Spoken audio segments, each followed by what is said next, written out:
ဟင်းကောင်းကောင်းနဲ့မှထမင်းစားခြင်းနဲ့ဆိုတဲ့တငယ်ချင်းတွေရေဒီဗီဒီယိုလေးကိုဆုံးအောင်ကြည့်ပေးနော်ဟင်းကောင်းတယ်ဆိုတာကကြက်သားတွေဝက်သားတွေမဲသားတွေစိတ်သားတွေငါးတွေအဲ့ဒါတွေကိုပြောတာမဟုတ်ဘူးဟင်းကောင်းတယ်ဆိုတာကထမင်းစားကောင်းရင်ဟင်းကောင်းသွားတာပါပဲလို့ဖေကကျမတို့ဖေကပြောခဲ့ဘူးတယ်ငါသမီးရေဟင်းကောင်းလာပြီဟဲ့ဒါဘာလဲဆိုလို့ချင်းဒီလိုမျိုးရင်းနှီးပတ်မပတ်တဲ့ကိုအရွက်ကလေးတွေခတ်ဒါဆိုလို့ချင်းကစွန်းရွက်ကလေးနဲ့စုပုတ်ကြီးလေးနဲ့မုံငင်းလေးနဲ့ခတ်ပြီးတော့ရင်းနှီးပတ်မပတ်ကလေးတွေကိုဟောဒီငေးကောင်းလေးခတ်လိုက်ရင်ဟင်းကြိုရီပူပူလေးကအလွန်ထမင်းစားကောင်းပြီးတော့ဟိုင်ငပီတောင်းလေးနဲ့လိုက်ဖက်တဲ့ဟင်းလေးတစ်ပွဲဖြစ်သွားတာကိုဟင်းကောင်းတယ်လို့ခေါ်တာပေါ့ဒီမှာဒါကတော့ကျမကဟင်းချက်ပြီဆိုလို့ချင်းနော်ဟင်းတစ်ခွက်ကိုဟင်းတစ်မျိုးကို9ခွက်လောက်ရအောင်ကျမချက်တတ်တာကျမရဲ့ဝါသနာပါမရဝဒနာပါဒါငပိတောင်းလေးပါစပလင်လေးနဲ့ကြက်သွန်ဖြူလေးနဲ့ရုပ်သီးစိမ့်ဆက်ဆက်ကလေးနဲ့ငပိလေးထောင်းလာတာပါဒါလေးကလည်းမကြီးရွက်ကလေးကိုလက်လက်ဆက်ဆက်မကြီးရွက်ကလေးကိုဒါငရုပ်သီးဆက်ဆက်ငပိလေးနဲ့မကြီးရွက်ထောင်းလေးလုပ်ထားတာပါ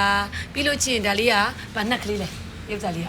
နော်ဒါလေးကစိတ်သားနှက်ကလေးပါဒီမှာစိတ်သားနှက်ကလေးပါစိတ်သားနှက်ကလေးကိုကျွန်မစီလဲရေးလဲမချက်ဘဲနဲ့စီပြန်လေးချက်လိုက်ပါတယ်စီပြန်လေးချက်ပြီးတော့ဒီမှာဟင်းကြိုရီပူနွေးနွေးလေးကိုငရုပ်ကောင်းလေးခတ်လိုက်ပါတယ်ဟင်းကြိုရီကိုစုပုတ်ကြီးလေးရယ်မုံငင်းချိတဲ့ရွက်ကလေးတွေပေါ့နော်ယူနီဖောင်းပွက်တဲ့ကိုစီတစ်စက်မှမလိုပဲနဲ့စားလို့ရတဲ့ဟင်းကြိုရီပူငရုတ်ကောင်းခတ်ထားတဲ့ဟင်းကြိုရီပူလေးနဲ့ဟာဒီငပိတောင်းလေးကိုဒီလိုတံမြာဒီလေးဖြန်းပြီးတော့ပဲစားစားအဲ့ဒီလိုမကြီးရငပိတောင်းလေးနဲ့ပဲစားစားဒီလိုမျိုးစိတ်သားနှက်ကလေးနဲ့ဆိုရင်တော့လုံးဝသမင်းစားကောင်းတဲ့ဟင်းတပွဲပါပဲလို့ဒါကြောင့်မို့လို့အဓိကဟင်းကောင်းဖို့ဆိုတာတဲ့ကိုသမင်းစားကောင်းဖို့စားကောင်းမယ်ဆိုလို့ချင်းဟင်းကောင်းလေးဖြစ်သွားတာပါနော်ဒါကြောင့်မို့လို့ဒီနေ့ဗီဒီယိုလေးကိုဒီမှာနော်ကိုကြိုက်တာကိုစားလို့ရတဲ့စိတ်သားနှက်ကလေးရယ်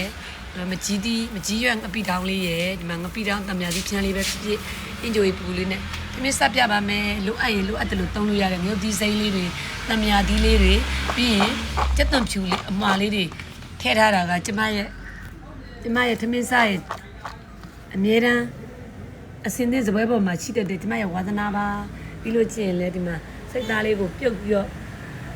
နေ့3ရက်လောက်ပြုတ်ပြီးတော့ဒီမှာရေကန်းလေးလောက်ထားတာပါပြီးရင်နောက်တစ်ခါနောက်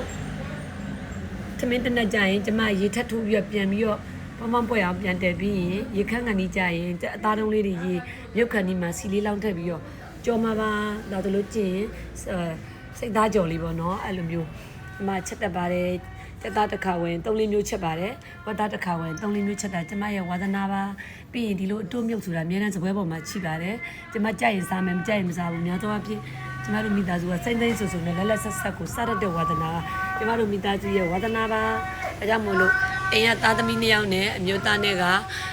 အပြင်ရထမင်းဆိုသူတို့မစားတတ်ဘူးဘာကြောင့်လဲဆိုကျမငပိတောင်းနဲ့ကျမရဲ့ဟင်းချက်လက်ရာတွေကဘယ်သူမှလိုက်မမီဘူးလို့သူတို့ပြောတဲ့စကားပါဒါကြောင့်မလို့ကျမဗီဒီယိုလေးကိုကြည့်ပြီးအဲ့ရချဲလေးလုပ်ပေးပါကျမကဟင်းကောင်းနေမချက်တဲ့ဟ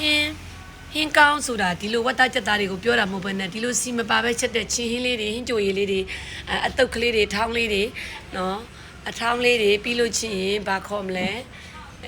ချင်းရည်စီမပါတဲ့ချင်းရည်ဟင်းလေးတွေကိုချက်တတ်တဲ့ဝါသနာလေးကကျမရဲ့နော်မွေးရပါဝါသနာမလို့ကျမရဲ့သမင်းပွဲလေးကဟင်းမကောင်းပေမဲ့အများနဲ့သမင်းစားကောင်းတဲ့ဟင်းကောင်းလေးတွေပါပဲလို့ကျမပြောပြလိုက်ချင်တာပါလို့ဒီနေ့တော့နော်ဒါလေးကိုကြည့်ပြီးလို့ချင်းဆုံးထိကြည့်ပြီးလိုက်ရချဲလေးလုပ်ပေးပါ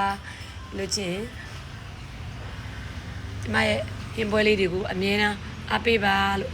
ငပိတောင်းတို့ငပိရည်တို့နော်အတုပ်ပလုတ်တို့အထောင်းထုတို့ဆိုတော့ကျမရဲ့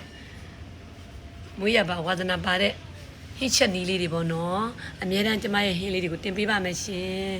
ကျေးဇူးတင်ပါတယ်